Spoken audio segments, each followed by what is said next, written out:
말단 병사의 전설 제26장 강진우의 함선이 연방 영토를 향해 날아가고 있을 무렵 내건우 소장과 달인수 소장이 이끄는 제국 함대가 드디어 조용히 정박해 있는 자주포함들 앞에 도착했다. 비록 항복한 입장이지만 압도적인 숫자의 제국 함대를 눈앞에 두고 자주포함의 병사들은 본능적인 공포를 느끼지 않을 수 없었다. 그들은 제국 장교들이 자신들을 어떻게 처리할지 어서 듣고 싶었다. 이런 긴장감 속에서 더는 정신을 버티기 어려웠기 때문이다. 하지만 제국 측은 어떤 연락도 보내오지 않았다. 왜냐하면 두 사령관이 극비 통신을 진행 중이었기 때문이다.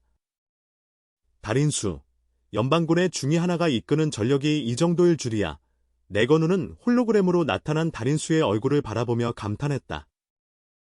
어떤 점에서 달인수는 싱긋 웃으며 되물었다. 이봐. 아까 전 그 전투함의 기동 봤잖아. 마치 전투기처럼 유려하게 움직이더군. 그런 조종수를 가진 조종사를 데리고 있다니 정말 탐나는 인재야. 그 녀석이 우리 편이 된다면 내가 지휘하던 기함을 넘겨주고 싶을 정도라니까. 아, 그 전함이 손가락처럼 부드럽게 움직일 때의 감동이라니. 거의 예술이었다. 내건우는 눈을 감고 두 손을 모으며 감격에 젖었다. 달인수는 고개를 끄덕이며 웃었다. 그건 나도 봤지. 또 내건우는 달인수를 노려보며 소리쳤다. 이봐, 너도 다 알면서 뭘 묻는 거야. 그 전함에 있던 레이더병도 대단했잖아. 냉광 레이저를 가장 먼저 감지했고 우리 선봉대의 워프 지점을 제일 먼저 포착한 것도 그 녀석이었지. 레이더가 주변 상황을 완벽하게 파악해줬기에 그 조종사가 그렇게 기량을 발휘할 수 있었던 거라고. 또 한 명의 다이아몬드 같은 군인이었지. 내가 그들을 가질 수 있었다면 얼마나 좋았을까. 전부 다 그 강진우 때문이야. 그놈이 항복만 했어도 내가 둘 다 데려올 수 있었잖아. 예술 감상자처럼 황홀하던 표정이 어느새 분노로 뒤덮였다. 달인수는 웃으며 말했다. 내 표정 보니 내가 제일 탐냈던 건 그 강진우 중이었던 모양인데. 역시 내 친구야. 한 번의 간파 안에 내건우는 다시 매력적인 미소를 띄우며 말했다. 그래. 그 강진우 중위야말로 내가 가장 원했던 인재지.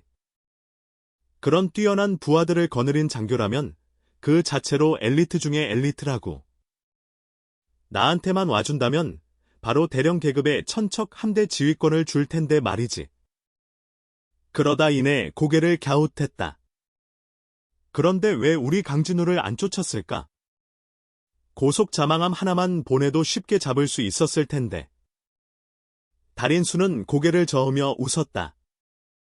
우린 그 애를 잡는 게 임무가 아니잖아. 설령 우리가 임무 중이라는 걸 눈치챘더라도 그 임무가 뭔지는 절대 모를 거야. 왜냐하면 우리도 그 임무의 의미를 전혀 모르거든. 그러니 게다가 연방의 그 빌어먹을 관료 체계라면 그가 돌아간다고 해도 영웅 취급은 못 받을 거야. 내건우는 웃음을 터뜨렸다. 우리보다 더 관료적인 체계라니. 하하. 강진우는 이번 선택을 후회하게 될 거야. 아참. 아직 보고 안 왔어. 이렇게 단순한 일인데 왜 이렇게 오래 걸리는지. 레이더병만이라도 내 부하로 만들 수 있다면 좋을 텐데. 그때 두 사람의 부관이 동시에 통신을 열었다. 장군님. 찾았습니다. 두 소장은 서로 눈빛을 주고받고는 곧바로 홀로그램을 종료했다. 달인수는 지휘탑으로 이동해 자신의 지휘석에 앉았다. 메인 스크린에는 수백 척의 자주포함이 표시되고 있었고 그중 단 한 척만이 확대되어 있었다. 부관이 재빠르게 다가와 말했다. 장군님, 명령하신 대로 신호 주파수를 발신한 함선은 저 한 척뿐입니다. 달인수는 고개를 끄덕이며 명령했다. 해당 전함과의 통신을 연결하고 우리 쪽으로 접근하도록 유도하라. 다른 함선들의 방어막을 해제하고 제국 수용 인원을 받아들일 준비를 하라고 명령해. 부관이 힘차게 대답하고 임무를 수행하러 갔다. 달인수는 의자 옆에 버튼을 눌러 내건우의 홀로그램을 띄웠다. 준비됐나? 내건우가 묻자 달인수는 고개를 끄덕이며 대답했다. 명령을 내려주시죠. 하하, 좋았어. 내건우는 기쁨에 찬 표정으로 버튼을 연달아 눌렀고 이미 입력해두었던 명령이 순식간에 제국 함선 전반에 전송됐다. 한편 자주 포함에 탑승한 연방군 장병들은 자신들 중 한 척이 제국 함대로 향하는 걸 보며 의아해했지만 곧 신문 때문이겠거니 하고 대수롭지 않게 넘겼다. 그런데 갑자기 레이더병이 비명을 질렀다. 뭐야, 저게 대체... 스크린에 비친 것은 모든 제국군 함선의 포구에서 빛이 흘러나오는 장면이었다. 그건 발사 직전의 전조였다. 그리고 모든 포신이 자주포함들을 정조준하고 있었다. 자주포함의 함장들은 얼굴이 창백해진 채 외쳤다. 방어막 가동. 그제야 그들은 강진우가 말했던 경고를 떠올렸다. 이 제국군은 절대 항복을 받아들이지 않는다고. 운 좋게 살아남을 수 있을 거라 믿었던 자신들이 바보 같았다. 하지만 이미 늦었다. 포를 가동하려 손을 움직이기도 전에 내건우의 명령에 따라 발사된 수백 개의 레이저가 하늘을 가르며 자주포함을 관통했다. 달인수는 수백 송이의 불꽃을 감상할 여유도 없이 짧게 명령을 내렸다. 정군, 휴식 취하라. 부관이 아직 말을 꺼내기도 전에 그는 지휘탑을 떠났고 내건우도 똑같이 명령을 내리고 자리를 떴다. 두 함대의 기함에서 각각 소형 수송선이 출항했고 유일하게 생존한 자주포함을 향해 날아갔다. 잠시 후 수송선의 항법사가 보고했다. 장군님, 연결 완료됐습니다. 진공 해제도 완료됐습니다. 달인수는 조용히 자리에서 일어나 통로를 지나 자주포함 내부로 들어갔다. 그는 안에 조용히 앉아있는 사람들을 보았지만 묻지 않았다. 이유는 단 하나. 이 일에는 두 제국의 최대 세력이 모두 관여하고 있었기 때문에 두 사람 모두가 도착해야만 시작할 수 있었기 때문이다. 곧 내건우도 도착했다. 평소의 익살스러운 표정은 사라졌고 그 역시 상황을 말없이 인식했다. 그때 등 돌리고 있던 함장의 의자가 천천히 돌아섰고 그 위에 앉은 한 남자가 모습을 드러냈다. 무표정하고 멍한 눈빛의 남자는 소위 계급장을 달고 있었다. 둘은 말을 하지 않고 그를 바라보았다. 평범함, 오직 그것만 느껴지는 인물이었다. 두 분이 내건우 소장과 달인수 소장 맞습니까? 그의 얼굴은 여전히 굳은 표정이었고 목소리는 마치 기계 합성음처럼 들렸다. 둘은 서로를 힐끗 보고는 동시에 경례했다. 은흥제국 만세! 남자는 그 말에 반응하지 않았고 곧이어 다시 물었다. 노보영과 아태성은 잘 지내고 있습니까? 두 장군은 다시 경례하며 답했다. 죄송합니다, 각하. 저희는 그들을 모릅니다. 그 순간 남자는 자리에서 벌떡 일어났다. 둘은 경직된 채 반사적으로 허리춤의 권총에 손이 갈 뻔했지만 간신히 억눌렀다. 그 남자는 갑자기 제복을 양손으로 찢어냈고 드러난 몸, 머리와 손을 제외한 전신이 금속으로 된 기계였다. 로봇이었다. 그는 자신의 가슴 중앙의 금속판을 뜯어내더니 그 안에서 손바닥 크기의 광디스크를 꺼내 달인수에게 던졌다. 달인수는 디스크를 군복 안에 집어넣고 내건우에게 고개를 끄덕였다. 두 사람은 조용히 경례한 뒤 함선을 빠져나갔다. 달인수는 수송선 탑승 구역에 도달한 뒤 내건우에게 말했다. 당신 수송선을 타고 복구하지. 나는 내 함선으로 돌아가지 않을 거야. 내건우는 곧바로 그의 의도를 이해했다. 광디스크가 달인수의 손에 있는 한 의심을 피하려면 자기가 그를 데려가야 했다. 만약 디스크가 자기 손에 있었다면 자기도 마찬가지로 달인수의 함선으로 갔을 것이다. 두 사람은 조심스럽게 디스크를 내건우의 지휘실에 있는 암호 보관함에 넣었다. 보관함에는 이중 보안이 걸려 있었고 각자 서로 다른 암호를 입력해 완전히 봉인했다. 그제서야 내건우는 한숨을 쉬며 술장으로 걸어갔다. 위스키를 꺼내 들고 달인수와 잔을 부딪히며 입에 털어 넣었다. 한동안 말없이 앉아있던 내건우가 마침내 입을 열었다. 이봐, 그 로보형과 아태성이 누구길래 암호로 쓰였던 거야. 달인수는 소파에 느긋하게 기대어 잔을 돌리며 말했다. 로보현은 로버스 공작의 애칭이고 아태성은 일란트 백작의 애칭이지. 내건우는 처음엔 고개를 끄덕이다가 그 말을 들은 순간 눈을 부릅뜨고 외쳤다. 공작과 백작의 애칭이라고. 그건 A급 기밀이잖아. 너 그걸 어떻게 알아? 바보야. 귀는 장식이냐. 그런 건 평민이나 하급 장교들에겐 기밀이지. 상류층 사이에선 흔히 들을 수 있어. 내가 진짜 공작 측근이라면 고위 귀족들이 그런 애칭을 쓰는 거 수없이 들었을 거야. 게다가 A급 정도면 살짝 손 좀 쓰면 얼마든지 알아낼 수 있어. 달인수는 의미심장하게 웃으며 말했다. 내건우는 코웃음을 쳤다. 손 좀 써. 결국 백장영의 입에서 흘러나온 말이지. 하여간. 이봐, 내가 말하는데 요즘 황자놈들이 전부 그 백장영애한테 눈독 들이고 있는 거 몰라? 괜히 꼬이지 말고 발 빼라. 형제된 입장에서 충고하는 거야. 달인수는 잔을 가볍게 들고 웃으며 말했다. 걱정 마, 난 그냥 백장님의 명령에 따라 억지로 상대해주는 중일 뿐이야. 오히려 내 쪽이 더 위험해 보여. 위험, 내건우는 수를 따르며 무심하게 물었다. 달인수는 내건우를 빤히 보며 말했다. 모르는 척하지 마.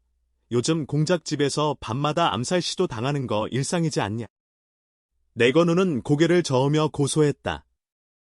하, 공장님이 자식이 없으시니 그럴 수밖에.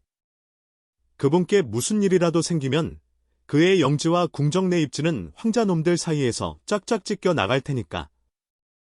달인수는 술잔을 들며 씁쓸하게 웃었다. 뭐, 지들이 좋아서 꿈꾸는 거니까.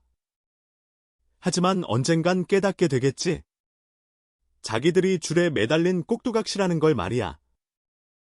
내건우는 그 말을 듣고 흑색 암호 보관함을 바라보며 웃었다. 꼭두각시라. 난 차라리 광대라고 하고 싶네. 물론 조만간 자신들이 줄에 매달린 존재란 걸 알게 되겠지.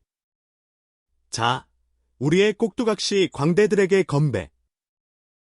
그렇게 두 사람은 다시 잔을 부딪혔다. 막 술을 다 마신 그 순간 내건우의 부관의 홀로그램이 책상 위에 나타났다. 그는 급박하게 외쳤다. 장군님. 항복했던 연방 함선이 방금 전 완전히 폭발했습니다. 자네 외엔 생명 신호가 없습니다.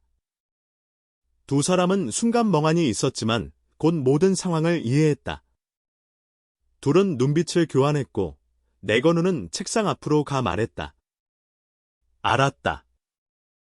그들이 제국 포로가 되길 원치 않아 스스로 자폭했겠지. 됐고, 지금부터는 함대를 정리해 제국 수도로 복구하자. 부관은 어리둥절한 듯 다시 되물었다. 제국 수도, 십니까? 내건우는 고개를 끄덕이며 단호히 말했다. 그래. 제국 수도. 우리의 임무는 이미 완료됐다. 그제야 부관은 감격에 찬 얼굴로 경례하며 명령을 이행하러 갔다. 이제 그는 연방군이 왜 이제 와서 자폭했는지 따위는 잊은 듯했다. 내건우는 다시 달인수를 바라보며 말했다. 이 소식 들으면 아마 병사들이 전투에서 이긴 것보다 더 기뻐할 거야. 달인수는 고개를 끄덕이며 웃었다. 당연하지. 다들 몇 달째 집에 못 돌아갔잖아. 그는 잠시 진지해지며 말을 이었다. 우리 상관이 충성하는 대상은 아마 연방 내에서도 꽤나 높은 위치에 있는 인물일 거야. 아니면 그 값비싼 로봇을 전함에 실을 리가 없지.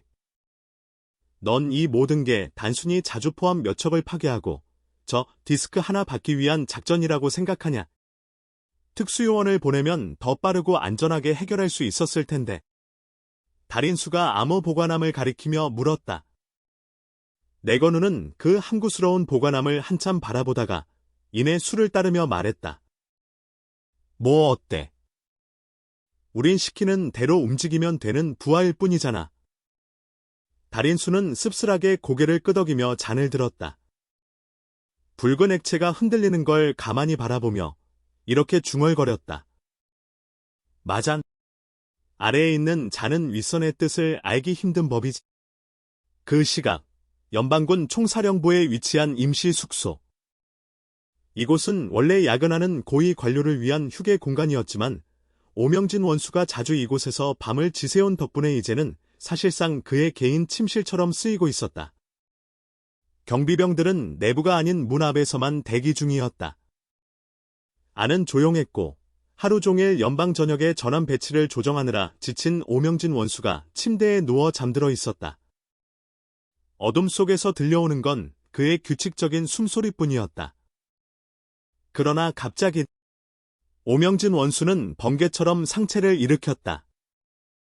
그의 눈빛은 어둠 속에서도 번뜩이고 있었고 방금 전까지 자고 있던 사람의 흐리멍덩한 기운은 전혀 없었다. 그는 조명을 켜는 대신 손목에 찬 야광 시계를 얼굴 앞으로 들었다. 시계의 붉은 불빛이 깜빡이고 있었다. 붉은색. 그럼 서막은 끝났군. 그는 작게 중얼이며 입꼬리를 올렸다. 그 어두운 방 안에서 그 미소는 어딘지 모르게 음산했다. 그때 머리맡에 전화가 울렸다. 삐삐삐. 오명진은 이 모든 상황을 미리 알고 있었다는 듯 시계의 붉은 불빛을 끄고 시계를 벗어 옆에 내려두었다. 그리고 조명을 켜며 수화기를 들었다. 화면에 나타난 건 소령 계급의 젊은 장교였다. 그는 얼른 거수경례를 하며 말했다. 원수님, 깊은 밤에 송구합니다. 오명진은 가볍게 손을 저으며 대답했다. 괜찮다. 혹시 적의 동향에 변화가 있었나? 예, 적군의 두 함대가 우리 자주포 함대를 전멸시킨 후 제국 방향으로 철수하고 있습니다. 철수. 오명진은 일부러 놀란 듯한 표정을 지어 보인 뒤 고개를 끄덕였다. 곧 회의실로 가겠다. 통화를 종료한 오명진은 군복으로 갈아입기 시작했다. 그리고 문을 나서기 직전 시계를 다시 손목에 차며 혼잣말로 중얼거렸다. 이 시계, 고장 날 시기도 아닌데. 하마터면 잊을 뻔했군. 단단히 군복을 정돈한 그는 경쾌하게 외쳤다. 경비병. 문이 열리고 오명진은 절도 있는 걸음으로 방을 나섰다. 연방군 총사령부의 거대한 작전 지휘실. 오명진이 입장했을 때 이미 수십 명의 장성들이 모여 있었다. 모두 이곳에서 밤을 지새우는 이들로 비상 전시체제 하에 각지에서 소환된 인물들이었다. 눈에 띄는 점은 단 하나, 방 안의 문관은 단 한 명도 없다는 것. 이곳은 군의 심장부였고 문관이 끼어들 여지는 없었다. 오명진은 흐뭇한 표정으로 고개를 끄덕였다. 그는 입장과 동시에 모두가 기립해 경례하는 걸 보며 마음속으로 생각했다. 여기 있는 이들은 내 과거 부하였고 동료였고 경쟁자였.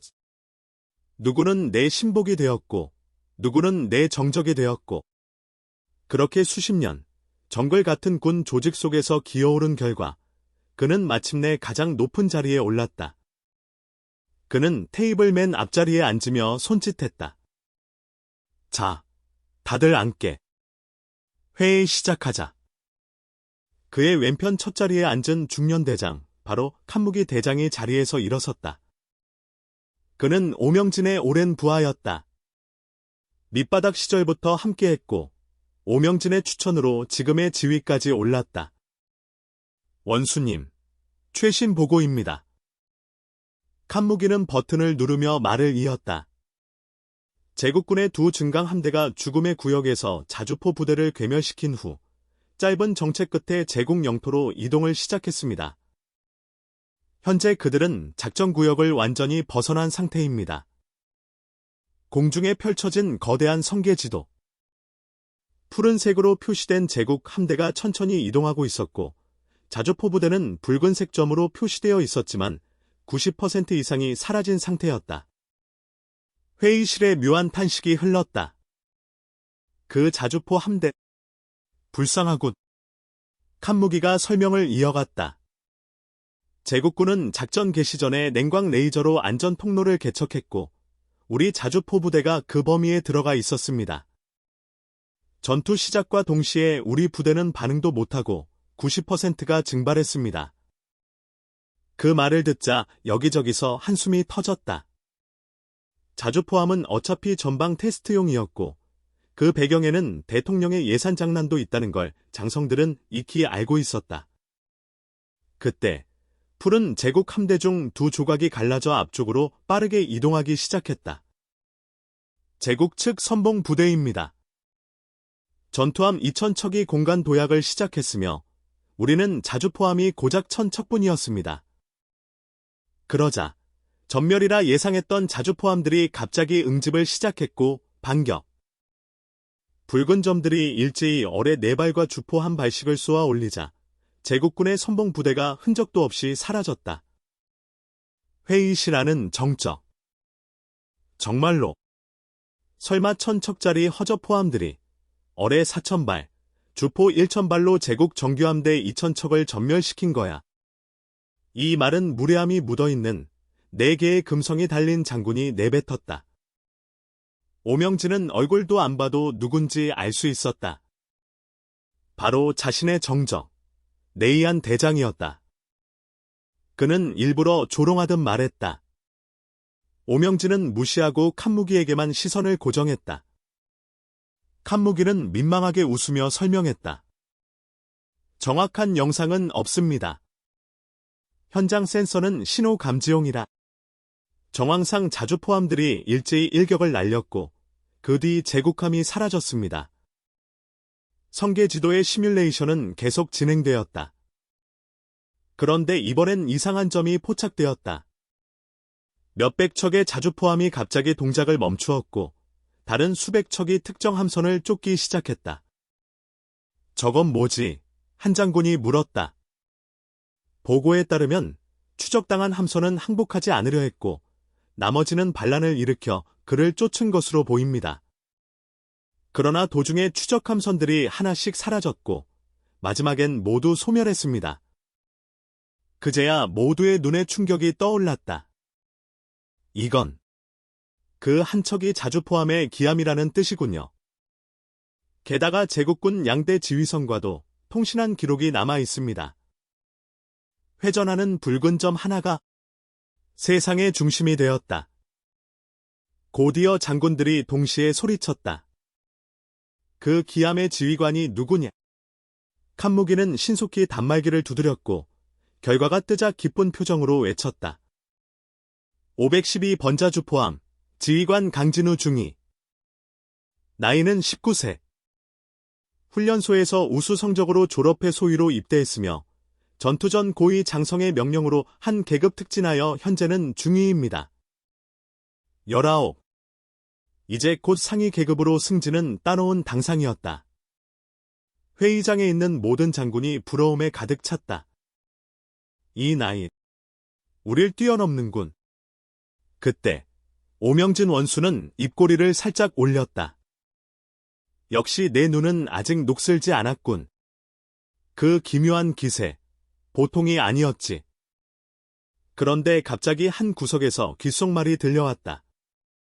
장군님, 장군님의 아드님, 강태민.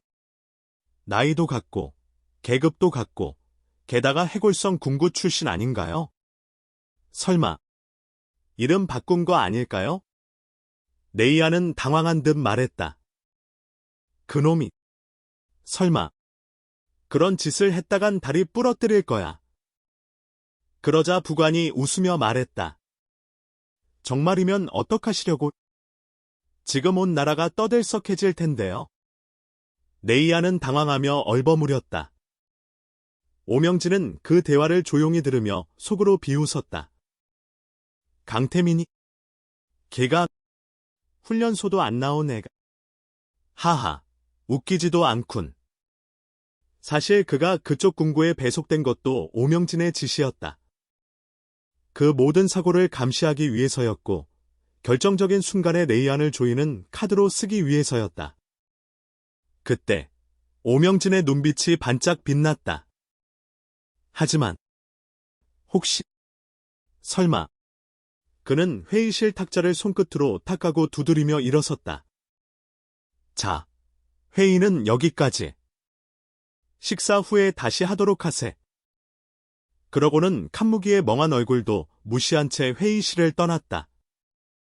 복도를 걸어가며 그는 뒤쪽에서 레이안이 황급히 통신기를 꺼내드는 모습을 흘끗 보았다. 오명진은 미소를 지었다. 그 미소엔 깊은 계산이 숨어 있었다.